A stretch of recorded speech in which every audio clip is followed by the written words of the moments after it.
Olá, queridas pacientes. Hoje mais um Dr. Matheus Responde e hoje eu vou responder as perguntas dos pacientes das redes sociais, tá? Então, se você tem alguma dúvida de cirurgia plástica ou de medicina mesmo, se eu puder ajudar, manda sua mensagem para mim que eu respondo, terei o maior prazer, eu respondo na hora, e se a pergunta for uma curiosidade para mais gente, talvez eu responda em vídeo, igual essas perguntas que a gente vai fazer agora. Então, para quem não me conhece, eu sou Matheus Herdia, cirurgião plástico, membro da Sociedade Brasileira de Cirurgia Plástica, e esse é mais um Dr. Matheus Responde. Tá?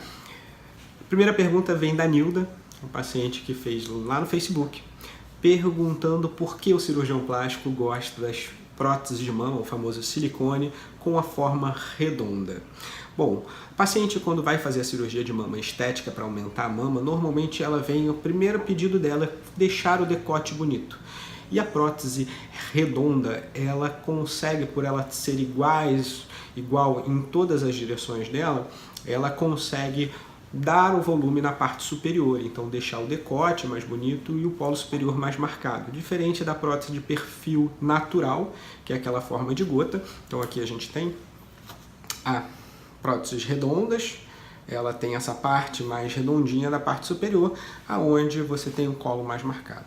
As próteses de perfil gota, elas não têm a parte superior mais volumosa, então ela simula o caimento natural da mama. Então, quando a gente quer um resultado natural, o paciente, eu não quero decote, eu quero um resultado natural, a gente vai usar essa. Mas, normalmente, quando a paciente quer aumentar, ela não quer muito resultado natural, ela quer mesmo o decote um pouco marcado. Então, a gente vai conseguir isso com a perfil gota. A perfil gota, perfil anatômico, a gente vai usar muito na reconstrução de mama. Então, naqueles casos que a paciente sofreu uma mastectomia, e para igualar com a mama antiga dela, a gente usa a perfil natural, por ser mais fácil nesses casos. Tá? Então, a gota, polo superior, o decote não vai estar tão marcado. A prótese redonda, a gente consegue fazer aquela voltinha na parte superior mais facilmente. Tá? A segunda pergunta vem da Charlene. A Charlene me perguntou, eu fiz um vídeo há pouco tempo sobre o desoxicolato, que são as enzimas que servem para tirar a gordurinha da papada, se ela é tão eficiente quanto a lipo da papada. Bom, infelizmente não. Na verdade, todos os procedimentos que normalmente a gente faz em consultório, claro que eles não são tão eficazes quanto a cirurgia. A cirurgia é o que a gente chama de padrão ouro. Na verdade, para uma papada maior, um acúmulo de gordura maior, só as aplicações de desoxicolato ela não vai ser suficiente. Então, o desoxicolato é muito bom para aquelas papadas pequenas, onde o paciente tem um pouquinho só de gordurinha acumulada ali na região do submento, debaixo do queixo. Tá? Então a papada é muito boa, o desoxicolato é muito bom para aquelas pacientes que já são magrinhas, tem só um pouquinho de acúmulo. Acúmulos maiores, a lipoaspiração vai ser o melhor resultado.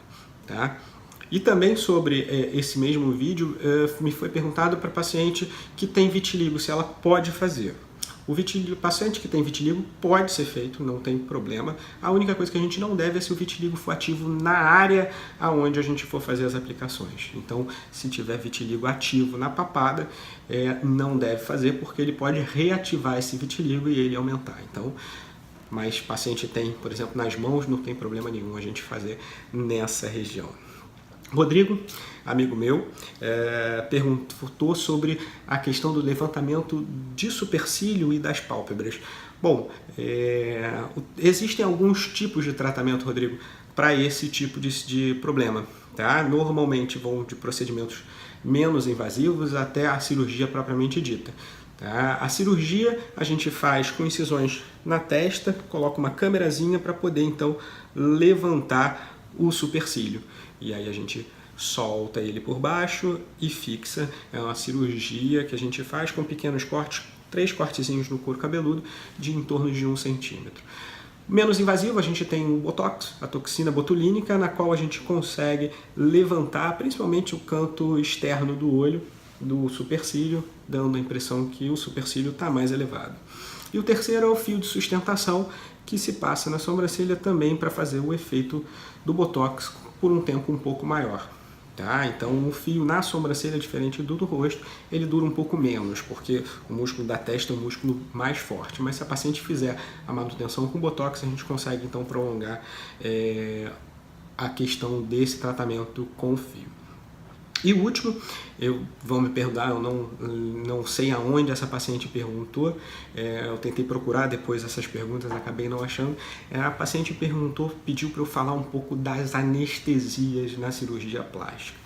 Tá? Então, rapidamente, o Dr. Cláudio, que é o chefe da anestesia da nossa equipe, é quem sempre conversa com a paciente antes da cirurgia, e junto com o Dr. Cláudio e a paciente, ele chega na anestesia escolhida melhor para aquele caso. Mas a gente tem algumas opções, como anestesia geral. Anestesia geral, o paciente vai estar tão relaxado, os músculos vai tão paralisados, que você precisa de uma máquina respirando para você.